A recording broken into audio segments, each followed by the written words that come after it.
La reprise de la session en substance budgétaire se singularise par la participation dans l'hémicycle à des enfants tout vêtus en tenue scolaire. L'UNICEF est venu déposer simultanément son plaidoyer à l'occasion de présentation du budget de l'exercice 2021 à l'Assemblée provinciale du Lualaba.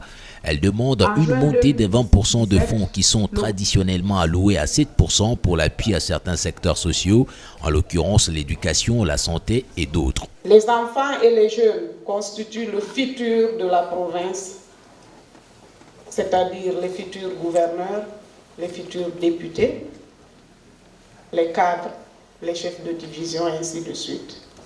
Et je voudrais donc lancer un vibrant appel à cette auguste assemblée pour une priorisation accrue des secteurs comme la santé, l'éducation, l'eau et l'assainissement dans le budget 2021.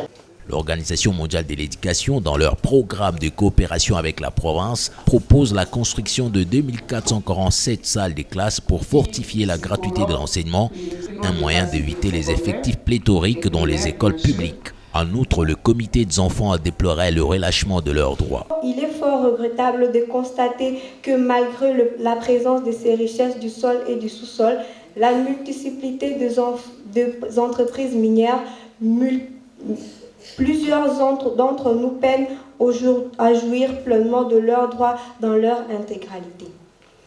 Une situation qui, à ce jour, plusieurs enfants demeurent non vaccinés, soit insuffisamment vaccinés. Ceci par manque de moyens conséquents pour l'organisation de la vaccination. Un habitant sur 5 a accès à l'eau potable, un facteur favorisant les différentes épidémies qui secouent la province.